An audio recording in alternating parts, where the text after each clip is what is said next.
नाम जप क्यों करना चाहिए? नाम जप से क्या होता है?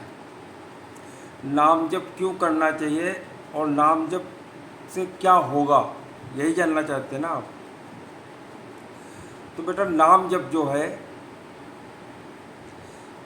जब हमारा अंतःकरण मलिन है, इसको साफ करने के लिए नाम जप किया जाता है। जैसे कोई कपड़ा जब गंदा हो जाता है तो उसको हम कैसे साफ करते हैं? बढ़िया डिटर्जेंट पाउडर से साफ करते हैं ना। तो ऐसे ही नाम जप है डिटर्जेंट पाउडर अंतःकरण को साफ करने के लिए। और जितना ही आप नाम जप करते जाएंगे, आपका अंतःकरण उतना ही साफ, बहुत जल्दी साफ होता जाएगा, निर्मल होता जाएगा। नाम को ऐसे समझो, एक हाथी है और छोटे से सरोवर में यदि वो हाथी बैठेगा तो क्या होगा? सरोवर में जितने कीड़े मकोड़े हैं ना, सब बाहर भाग जाएंगे। तो नाम जो है हाथी है, और नाम जो है अंतःकरण को साफ करने का डिटर्जेंट पाउडर है।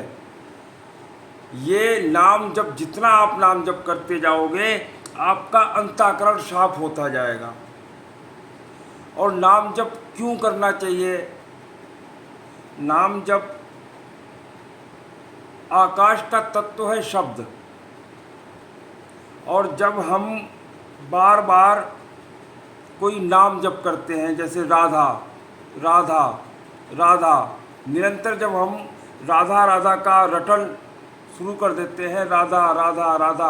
अच्छा, आप ये देखो कि जब भी हम कोई शब्द बोलते हैं तो क्या वो मिटते हैं?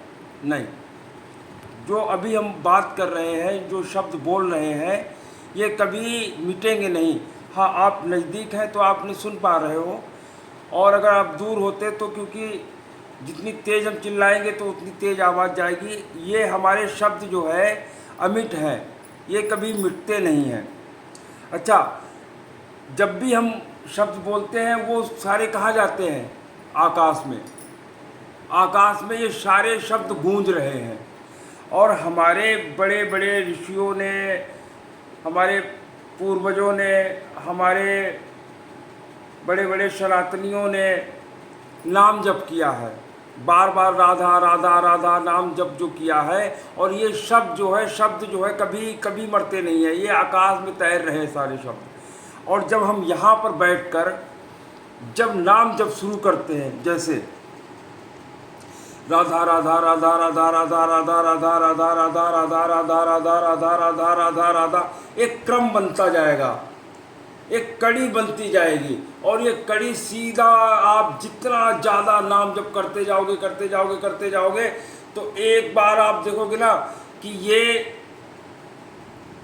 वो जो नाम आकाश में तैर रहा है, शब्द आकाश में तैर रहे हैं, उनके साथ में ये जुड़ जाएगा जाके। और फिर वहाँ से वो जो आनंद मिलना शुरू होगा, जब आप उससे जुड़ जाएंगे ना, तो एक आनंद की अनुभूति होने लग जाएगी। आपको अजीब आनंद आने लगेगा नाम जप करने से। आपको नाम प्यारा लगने लगेगा, आपको नाम छूटेगा नहीं पर, क्योंकि वो आनंद की जो अनुभूति है। और परमात्मा क्या है? आनंद का सागर है। जब हम आनंद के सागर से जुड़ जाएंगे ना, तो आनंद की अनुभूति आने लग जाएगी। जब भी हम कभी, जैसे मान लो हम समुद्र के किनारे जा रहे हैं, और समुद्र के जब पास में पहुंचते हैं, 2 किलोमीटर दूर होते हैं, तो हवाएं जब समुद्र के साथ में जुड़ के, हवा समुद्र से लहरों के साथ में मिल के, जब वो ठंडी हवा का झोंका आता है तो कैसा आनंद आता है। जब थोड़ा सा और हम समुद्र के नज़दीक पहुंचते हैं, लहरों से जब लहरें जब हमको स्पर्श करती है तो कितना आनंद आता है। और जब हम जब उस समुद्र में उतर जाते हैं और जब सराबोर हो जाते हैं, आए है, तब तो पूरा आनंद ही आनंद है। तो वो परमात्मा आनंद का सागर है, हमको उससे जुड़ना है।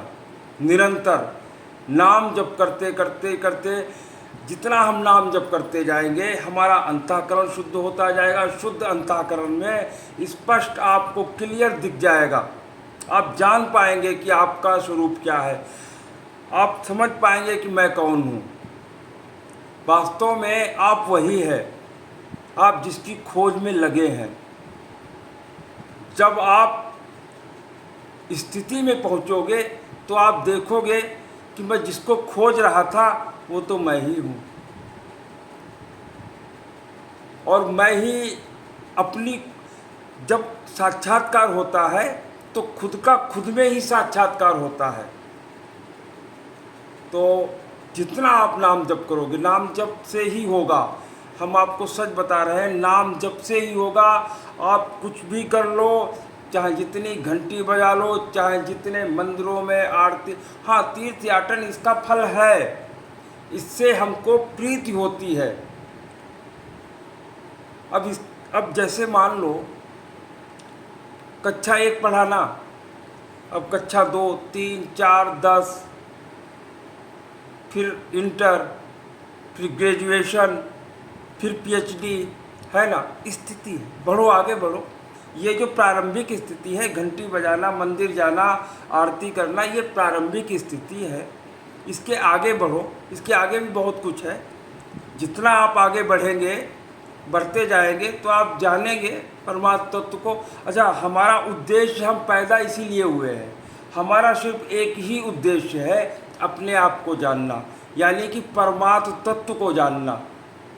हम जब अपने आप को जान लेंगे, परमात्मा को जान लेंगे। और ये सिर्फ और सिर्फ नाम जप से ही होगा। कलयुग केवल नाम आधारा, सुमिर सुमिर नर उतर ही पारा। जय जय श्री राधे, जय जय श्री राधे।